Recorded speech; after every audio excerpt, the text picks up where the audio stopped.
Today on Independent Wrestling Profiles, we're talking with T.Y. Jackson.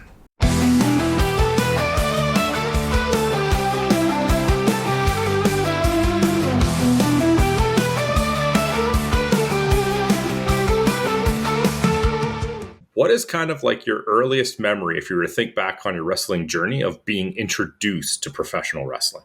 Yeah, so earliest memory would probably be like when I was maybe 4 or 5 years old. I come from like a wrestling family in a sense that my mom was a big fan of wrestling. My dad wasn't the biggest fan, but my mom watched wrestling, so then he watched wrestling with her. So it was one of those things where it was just like always on TV when I was growing up. Certain kids like they'll have like certain sports like baseball, hockey, basketball, whatever on TV. For me, wrestling was the thing that was on TV for me. So it was always there since I was a kid. I don't really recall a specific moment. I just it was always there for me. It was always like, yeah, wrestling's just a thing we watch at home. And I went and learned quickly that like not every household watched wrestling like they do watch a bunch of other sports. So yeah, maybe I'd say like 4 or 5 is when I really realized it. But it was always on. So you say you don't really remember the first like moment that gripped you, but in that early fandom, do you remember if there was any performers, matches, or even just elements about the product that was the most appealing to you? Yeah, I think it was more so the spectacle of what professional wrestling is on like the highest level. I think what really clicked for me, there were a couple of wrestlers and I'll get to them in a bit, but like for me, it was more so like the lights. It was like the pyro. It was like the sets, the whole production of how wrestling comes to be. It almost feels like a movie in a sense, right? And it's this own fantasy world where like, the rules of wrestling aren't necessarily the rules of real life, right? So that's kind of like the thing that captured me in terms of like wrestlers themselves. Like for me, I was always like a Hardy Boys kid growing up. I really loved the Hardy Boys. I think it was just because how normal they looked in a sense. And they looked like just regular people, and they were doing all these crazy, insane, like, aerial maneuvers. But, they were out there wearing like cargo pants and undershirts, in the ring. And that to me was like super cool because they didn't look like the normal wrestler. But then obviously like there's the Undertaker, there's Batista, Triple H, all these guys that are like larger than life that you're like, okay, these people don't look like real human beings. So on one hand, there's like the people that look like normal people, and then there's the people who don't look like normal people. And the contrast of that, I think really, really brought. So that, and then mixed with like the spectacle, I think was like the thing that really clicked for me. I was like, wow, this is pretty cool. During that early fandom, did you get a chance to actually experience like the live product, go to an event and see beyond just watching it on the television?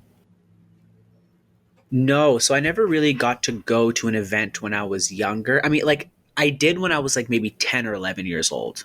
So I was a little older at that point. I kind of understood wrestling a little bit more. But like when I was really young, not really. I mean, I lived in Scarborough for a bit, and then I moved over to Edmonton, and we rarely get big shows here, and especially here in Edmonton, you rarely get big wrestling shows.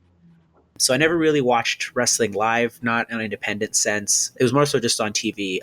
But I did eventually get to go when I was a little older. So Okay. And I know with like everybody, there are sometimes ebbs and flows during that fandom. You start getting into like, say, adolescence, and it's not cool to like professional wrestling or anything like that. Was this a consistent presence out like throughout your life going on, or was there a period of time where maybe you fell out of it a little bit more? oh no, I was like in it. Like I think I've been watching wrestling my entire life for the most part. And I think nowadays it's actually a little bit different, but we'll get to that later. But like when I was growing up, like I just always watched it. And even in the periods where it kind of became like a little bit of a downer and people weren't really watching it, I was still watching it. I was just like almost watching it in secret. I wasn't really talking about it as much. I was really like speaking because not a lot of people were talking about it, especially like the era I grew up watching wrestling in was mostly like the late 2000s to like early 2010s. That's when I was like, getting to junior high and elementary school, stuff like that. So, people are, it's a tough, dark ages of wrestling, and people weren't really watching it as much. So I was still watching it. I was keeping a tab on it, but I might have not mentioned it as much as I would have if it was like a different era of wrestling. Yeah, I get what you're saying. Like, it might not have even been a stigma thing. There was a lot of people that just like during the ruthless aggression era might have just kind of dipped out a little bit themselves. Yeah. So tell me, the spark, the desire to do it yourself, was that there from day one, or was that something that grew over time where you were like, hey, maybe I'm not going to get into football or basketball or chess. I want to be a professional wrestler. Yeah, that kind of came slowly over time. I think when I first was watching it and I was really young, I was just enjoying it. It was almost like watching a TV show in a sense, where it was like you kind of don't even think that it's possible to do it because you're like, these people are like, they're just like born and bred to be wrestlers in like their own little like area, and you just they never, and I never really thought it was possible. So I still played the other sports. I still did like basketball, soccer, played all these other things, but I never really thought it was a reality until like maybe I was like 12, 13 years old. And I was like, like, is this actually like possible? Because then I just started Googling things. I started like recognizing that independent wrestling was out there and like that it's possible to do this not on like the big stage. And that's when it kind of really became a reality for me, was like, oh, this is actually possible. But for the longest time, I was like, no, this is just something I enjoyed, something really cool, and never really thought of anything more than that. So Okay, so was there like a local independent scene that at that time kind of caught your attention and helped you realize that it is a bit more of an attainable dream? yeah, so like not necessarily, I never really went to shows or anything, but I did see like posters around town, or like I would Google and I would see like, X promotion, in the city that I'm living in doing shows and stuff like that. So, there was an awareness that things were happening. But it was actually really, it was just tough for me to actually like go there and see it, because I know that if I went there and I watched it, I would have been like super obsessed with it. And I didn't want to like, it was just this weird thing where I was like still in junior high, going to high school, not really like sure of myself as a person yet, let alone, as somebody diving into wrestling. So I'm like, maybe I'm too young to do this. Like, is it even worth it? Is this like a weird like dream, So you start to have a little bit of self doubts. But it was there and it existed and I knew of it. And it was in the back of my mind for years before I actually, made that first initial jump. Well, I hope it wasn't the peer pressure of like, wrestling not being cool that kind of created that skepticism. But what was the trigger then for you? Like, yes, you're thinking, I could possibly do this, but where are you in life where you actually take that step and look up wrestling school and decide, I want to not just think about doing this, I want to actually do this? So when I was maybe just starting out high school, there was a local promotion here that at that time was the only promotion that was actually running training. And I sent them an email just out of nowhere being like, hey, look, like I'm whatever I was, 15, 16 years old, really interested in wrestling. What's the vibe? What's the situation here? And they got back to me saying like, well, you're a little young, so like Mhm. if you want to come in maybe and like help out, and then maybe get to know the scene a little bit, and then once you're a little bit older you can start training. And almost like when you get a text from like your crush or somebody, and you just like chuck your phone. That's literally what I did. I just chucked it and I was like, I didn't even want to read it. So like I didn't even think they were going to reply to me. And then years later, I think when I was like 17, just about to finish high school, I was like, okay, this is a possibility. I had watched a match. It was between AJ Styles and John Cena, and it was SummerSlam 2016. And I Okay. watched that match, and I was like, it's still one of my favorite matches of all time. And I remember finishing that match, and it went through my head. I was like, I'm gonna do this. Like that's it. Like something about that match, something about the moment, because I was a big AJ fan, not the biggest Cena fan, but it was like seeing these two big like rivals, people from different companies you never thought would wrestle each other, like have that match and put on an absolute banger. And like for me, I was like, yeah, like this, like I need to do this. So I had reached back out to that same company and I was like, hey, it's me again. A little older now. Like, is this a possibility? And they were like, perfect timing. Actually, we're doing like a mini camp in the summer, which is a 2-day trial thing. You can come see how it is. If you like it, you can stick around. If not, at least you can say you tried it. So it was perfect timing for me because I was going into university the next fall. So I had this 2-month break where I was like, okay, like I'm going to try this and I'm going to do it. Worst case scenario, I don't like it.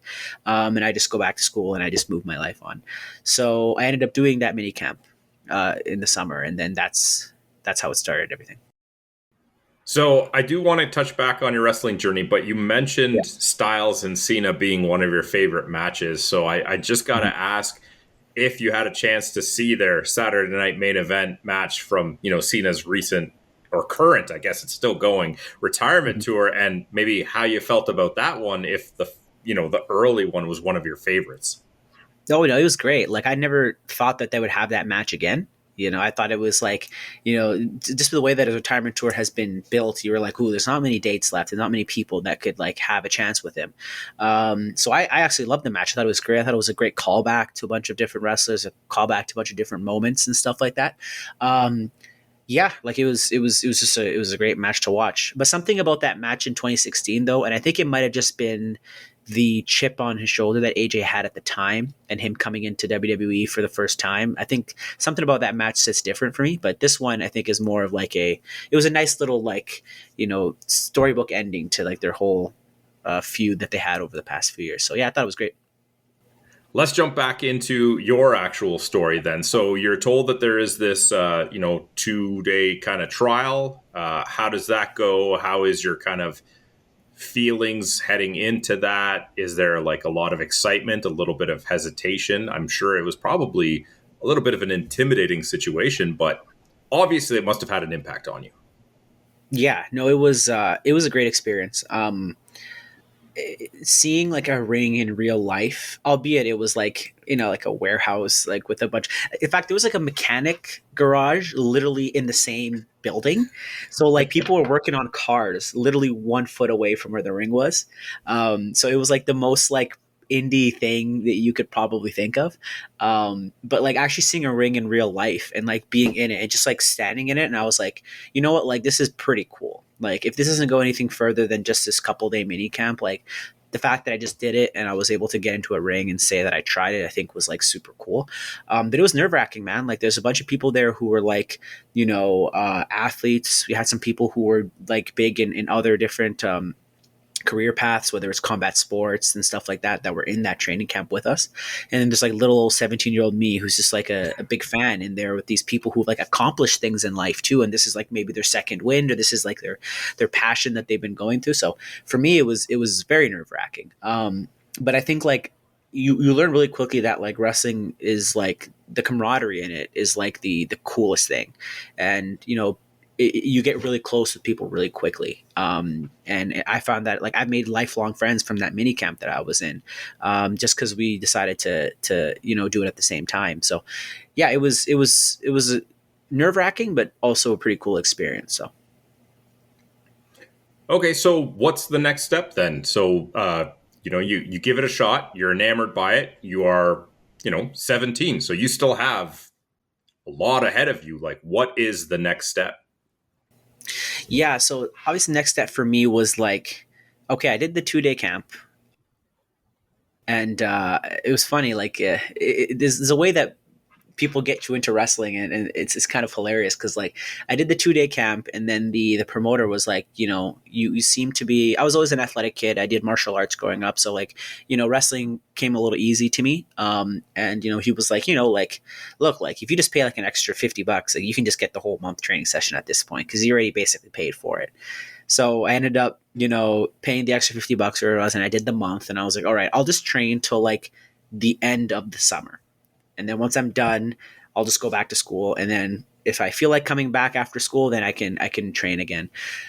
Did the end of the month, and then I was like, like the first month of school isn't really that hectic. I can kind of just do like another month of training. So I did another month of training, and then I was like, well, the first semester isn't that difficult, and I just did another month of training. Next thing you know, I just realized I was like, I'm just stuck in this. So I figured out a way to balance, real life and wrestling, and that kind of just became like the thing. But it's funny. Like I told myself I was just gonna do the 2 day camp, and I just got sucked in, and I figured out a way to make it work and rationalize it in a way to make myself, keep doing it. And now we're here, like whatever, 8 years later. I'm still chugging along. Okay, so you were just going to do the 2 days, and 1 month rolls into another month, and then rolls into another month, and then how long does this end up actually going? To this day, actually. So I never really took that moment where I like, stepped away from wrestling. I think I was able to strike a good balance. and I was really open with the people that I was training with at the moment, letting them know that I have other aspirations to go to school and get my degree and really like focus on that part of my life too. So we were able to work out a schedule, where I was able to still do that and still come and train and do shows and stuff like that. But I mean, for the first like 6-7 months, it was crazy. I think it was like I was doing school every day and then training every day and then working as well, like a part time job, and then doing shows on weekends and stuff. So I was a zombie for a lot of that time, but I was able to make it work. And but yeah, I just got bit by the bug, and I'm here to this day. Okay, so take me through the path to the first match, right? You're training, you're doing this month after month after month. Obviously, you want it to lead somewhere. So where are you? Like, how long does it take until you get like the tap on the shoulder to say, okay, it's your time. We're gonna set you up for a match. You're gonna be booked for something, and like take me through that part of the journey. Yeah, so surprisingly, it wasn't really that long, which I don't know if that was a good thing or a bad thing. I think if you asked me at the moment, I thought it was pretty cool, but looking back at it now, I was like, I was way too green to be in the ring. It was probably around November was the first time I stepped in the ring. So I mean, the first time I actually started training was in July, so I mean that's a pretty quick turnaround. Um, but it was only for a battle royal type thing, so it wasn't super crazy. But then my actual first full match was in December, and that was still a little bit easier because it was a triple threat tag team match. So there was two other teams in there. Sorry, 5 other people. So there's people there who were able to like guide me and stuff like that. But yeah, so December was kind of my first real match, and I mean the road to it I think was pretty. I mean, it wasn't super exciting. I think it was just one of those where it was like, hey, like, do you want to wrestle this show? And I was like, obviously, I wasn't going to say no. But at least the time that we were training at, the company was only doing one show a month, so there was still a little time for me to put stuff together beforehand. So it wasn't like the craziness it is now, where I get to the show and I have to put it together like 5-10 minutes before my match. I had a little bit of time to build it out and really get that match down. So it wasn't the worst first match. It wasn't the best either, but still really quick. And I shouldn't have been in the ring at the time, if I'm being honest. Quality of the match aside, and it might be difficult, but can you kind of put into words maybe how you felt about breaking the curtain for the first time, performing in front of the audience, maybe even some of the feedback that you got from your peers or even people backstage once you finished after that? Like, I'm sure this is a big moment you've been building up to. So like, how do you deal with all of those emotions as well as still performing? Yeah, I mean, like, it's interesting because like you think that you'll have your first match and it's going to be like this spectacular thing that you've been working for, and like you're going to be super excited about it. And like I think I was almost had like an out of body experience where like I didn't even like realize it happened until like maybe a day or two after. The entire time I'm just like, it's so surreal that I'm just going through it and I'm doing it and I'm getting in the match and I'm going through the motions. But like the feeling itself didn't really hit me till afterwards because I think I just didn't expect it ever to happen. So it really didn't feel like it was real at the moment. And I never really had felt like an out of body experience before, but like that was probably the first time. And I mean, it was obviously super cool to be in front of a crowd and in front of people and get to like actually do this thing that I like really enjoy. But yeah, like I don't think I really had the nerves or like the excitement that like most people do have, and I think that might be just the way that I think about things, or just also might be the fact that it was this thing that I didn't think would ever happen, and it finally happened, and it happened so quick that I didn't have time to process it really. So yeah, it was an interesting one. So you mentioned like not being able to have the surreal moment during that first match. Do you remember a time where maybe you sat back and, kind of realized, okay, I'm a little bit further into my career now. I've been doing this. Like I am a wrestler, right? Like just kind of that Hmm. realization that this is not just something that you're dreaming about anymore. You're doing it.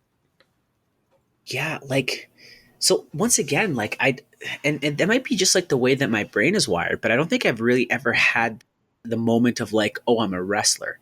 I've had the moments of like, holy, like this is really cool, like what I'm doing right now. Like I've had some matches with some really cool people who have done like really big things, and I've been able to share the ring with them. And those are the moments where I'm like, man, like this is super cool. But I think I never really thought of myself as like anything super special or anything super cool. So the idea of me being like a wrestler was just like, like people would say to me, like, that's pretty cool, but I never really felt it about myself. But it was more so like I had those moments with like actual wrestling moments and doing some cool things or having shows in cool places and performing in front of like some interesting crowds and stuff. That's when I have those moments, but I never really like reflected on myself. I might have to do that and just like realize that I'm a wrestler. But yeah, it's one of those where I haven't really had that moment, surprisingly.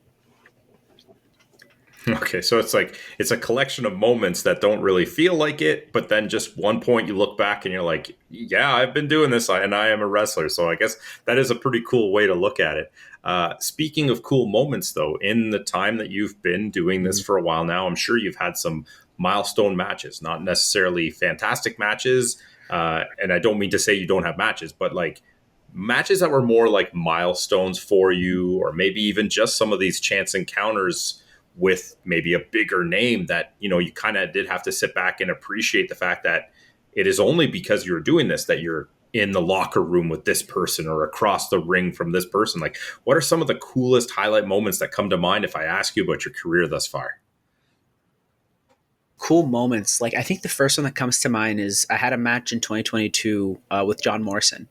And that for me was like a super cool moment because he's one of those guys that I grew up watching, one of those guys that I really loved and I thought was super cool. And it was one of those, like, it was my first real big name that I ever had. And that was like surreal. And I remember like coming to the back after that match and I just like sat down and just like was staring at the ground because I'm like, what is my life? Like, why me? You know, why did I get this opportunity? Right. And that was kind of like the big first one and still the one that sits as like one of my favorites because of how cool he was, how cool the match was, how cool the environment was. It was just like super, super amazing. I also had some matches with guys, like I had a match with Fandango, which was pretty interesting. Had a match with Silas Young. Had to have experiences with a bunch of different like big names on shows and get to sit and chat with them and get to like pick their brain and stuff like that. So, I mean, like all of those moments together are like super cool. But like individually, you just kind of look at it like, man, like, all these series of decisions I made got me to this point.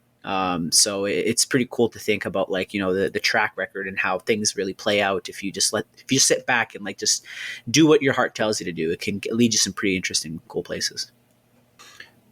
Okay, so that being said, I mean, you probably still have, a lot of cool moments so far, but probably a lot ahead of you. What are some of like the most immediate bucket list items you have? And I don't mean like getting signed and end game kind of stuff, but like, are there any opponents that you would still love to square up with? Is there any sort of like destinations you'd like to travel with, companies that you'd like to work for, just kind of more immediate things that you'd like to add to your resume as you're continuing to build? Yeah, for me, I think it's more so like getting out and wrestling more outside of like the bubble that a lot of us get trapped in.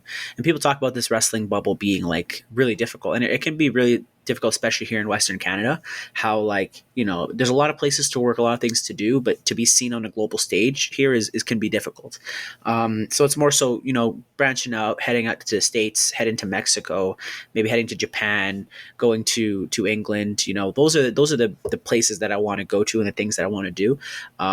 Because in order to get yourself out there, you need to be able to make a name for yourself, but it's also being able to take advantage of the situation and travel. Like I love traveling, I love going to different places and stuff like that. So if I can kind of hit two birds with one stone and head out somewhere that I want to visit, but at the same time be able to learn about the scene there, make some connections, and network, I think that's the most important part. So yeah, like I just want to go everywhere and anywhere, while I can.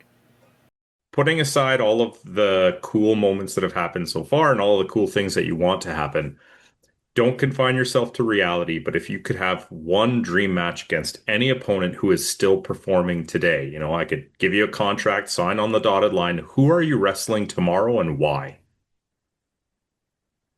I thought about this before too, and I think for me, it ties between two people.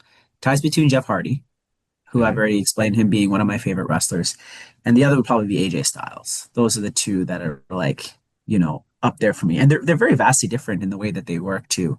But I think for Jeff, it's more so the nostalgia, and I think for AJ would be like to get that really good technical learning, and to learn from one of the best. So it's a tie. I can't really choose one. So maybe it's like just spin the dice, and I get spin the wheel, and I get one of them. But yeah, that would be my two. Okay. Yeah, and I mean, I'm not too surprised by the Jeff Hardy because I mean, I saw some recent Halloween match photos, I guess. I don't know if you want to maybe go into that a little bit and let us know what happened there. Okay, so I mean, this starts back last year because last year I was talking to one of the promoters and I was like, man, I really would love to do like an imitation games match. And this was all my big plan to be Jeff Hardy for this thing. It was just me. I was like, well, it'd be really cool to do imitation games. And I was able to find one of my friends and another wrestler to be able to play CM Punk. So we did a Jeff Hardy versus CM Punk last year, and I was like, okay, cool, scratch the itch. And then the promoter came back to me this year and he's like, well, I need you to do me a favor. I'd like you to do Jeff Hardy again. And I was like, no, I already did it last year. I don't want to do it. But he's like, one of my trainees wants to be RVD. And I thought RVD versus Jeff Hardy would be a good match. So I did him the favor for that. So maybe next year I have to do a 3P. Maybe we'll do like the TNA Jeff Hardy versus somebody. I don't know. We'll get the 3P done, OG Jeff, 2009 Jeff and maybe a later Jeff. And we'll just get the 3P done and out of the way. But I mean, sounds like it's cater made for the opponent to be AJ Styles next time if you're going to it be could doing the be. TNA and you just put the Yeah. two together. There you Um, go. let's step away from wrestling for a few minutes. Like you have a chance to unwind, maybe you need to just recover from some injuries, take some time off to recharge the batteries. What sort of other hobbies and interests do you have when you're not, consuming yourself with wrestling? Yeah, I'm a gamer. I love playing video games. It's always been a thing that I've enjoyed ever since I was a kid. So hopping on with the friends, playing some Call of Duty or something is kind of like my thing. But I'm a performer at heart. I've always loved performing, and I think like wrestling for me is like my favorite form of performance. But I act as well. I do stand-up comedy. There's a bunch of other things that I like to do that's within the entertainment realm. So those are actually like my pastime. So I don't know if it's like considered just like, taking time off from work and doing more work, but to me, like I find enjoyment in it and I find enjoyment in performing. And like I said, like wrestling to me is like the coolest form of entertainment and it's like the best form of entertainment. But I also love doing stand-up. I think stand-up is very similar to wrestling. And I think that to me is kind of like my love for that is like just below my love for wrestling. And then acting as well kind of falls in line there too. So, for me, it's mostly perform. I just love performing. So that's kind of what I do on my side. So I'd be remiss if I didn't ask a little bit more about the stand-up comedy and Of course, maybe yeah. how you get into that. And is there like a parallel to, maybe kind of the feeling of performing in front of a crowd when it is stand-up comedy versus when it's something a little bit more physical performance like wrestling? Yeah, so the similarities actually, and I was telling one of my friends in wrestling the other day this how like similar they are. Like on one hand, obviously, like you wrestling, you're using your body to perform, but stand up also using your words. But the idea of telling a story and having that story like follow from the beginning of your set to the end of your set, similar to how your match is structured, where you have a story from the beginning to the end, how you're supposed to keep a crowd engaged, how you're not supposed to go over time, how you're not supposed to, take other people's jokes versus taking other people's moves, right? Like there's all these like weird, interesting things that like follow the same kind of trend that wrestling does. So for me, that's always been a thing. And how I got started in it really was like I did it in high school. Like that was one of the things where I had a friend who was a stand-up comedian in high school and he invited me over. He's like, hey man, I think like you'd be really cool at this. So I tried it out, did it. I thought it was super cool. So it's one of those things that I always did on the side as a hobby. Obviously, wrestling kind of took like the main focus, and that's kind of where I put most of my effort in. But every once in a while, I'll go to an open mic or I'll to go, to work on some jokes with some comedian friends and stuff like that. And that to me is like, it helps me build kind of and keep my brain kind of sharp for wrestling and for life in general. So, Okay, and I do want to ask just a little bit more about the stand-up comedy, the sure. transition from going to do it, say at school, whether it was like maybe a talent show or just in front of a group of friends, and actually doing it in a bit more of like a structured environment that's made for stand-up comedy, where it's like, I don't know if you would compare it to like making it to like, the big leagues or whatever, but like doing it on a more professional level. Like, how does that leap take place? Yeah. So for me, when I did that show in high school, and actually wasn't even a talent show. It was like one of my friends organized it with the school, and they did like a post kind of school thing. So everybody came to the theater and stuff like that, which was really cool. But for doing that, you're doing it in front of your peers, right? You're doing it in front of your friends. You're doing it from people you go to school with. So like, there's a little bit of a comfortability there where like you kind of know certain people. But when I did my first open mic, it was like super nerve wracking because like in a way, I had already done so much in wrestling and I've been really accomplished in wrestling. And I kind of just did this like thing out of nowhere that was like completely different and nobody knew who I was and nobody understood what I was doing, that nobody knew my background. So for me, it was almost like a fresh start, but also kind of nerve wracking. So I'm like, what if I like suck at this, you know? And like, and then what if I'm really bad? And then I have to like go do this wrestling show on Saturday and pretend like I didn't just like stink the whole joint out the night before, right? So it was pretty nerve wracking, but you find that people are, and I think it's the same with wrestling. I think it's with anything in life too. When you find a group of people who really enjoy something and are really passionate about something, they want other people to be passionate about what they're passionate about too. It's the same for us when I see somebody come in newer and they're like excited about wrestling. I want them to be excited about wrestling. I want to help them be more excited about wrestling because I want to be excited about wrestling, right? And it's almost like finding your own island of misfit toys and you bring them all together and you all want to be like a crew. It's kind of the same over there as well too. And I still get messages to this day from certain people like, when are we going to see you again? When are we going to do this? And that was like probably a year and a half since the last time I did my first big set. So, people remember and people want you to succeed and they want this whole thing to grow. So yeah, like as nerve wracking as it was, like the people there are super cool and it's very similar, very parallels, very similar to wrestling.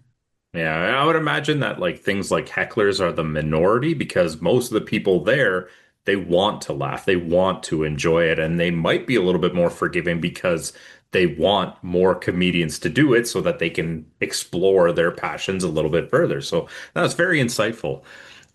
So just jumping back into the world of wrestling before we sign out, I like to ask everybody the same question before we call it a day, and that's if you had an opportunity to go back and talk to a younger version of yourself who was just starting out in training, just considering getting into training, what would be the most valuable piece of advice that you would give yourself that perhaps might help somebody who is today kind of dealing with that same debate within themselves?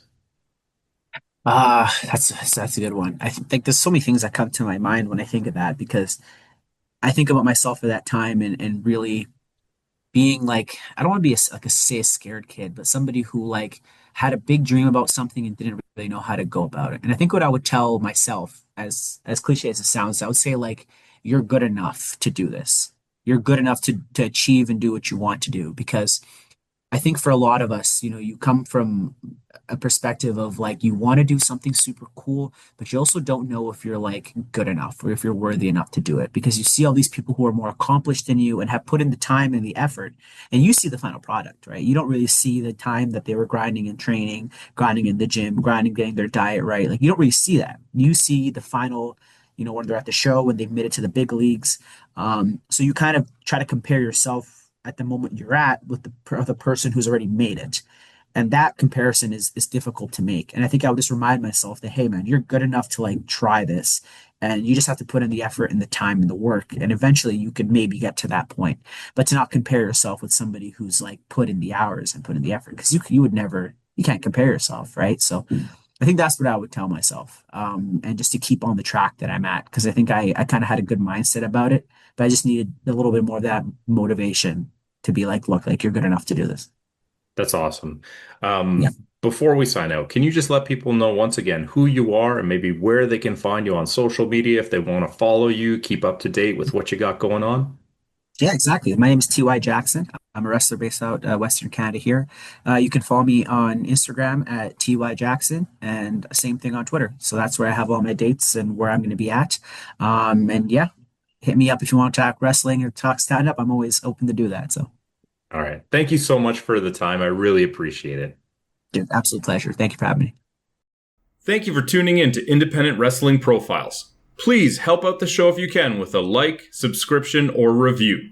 We'll see you next time.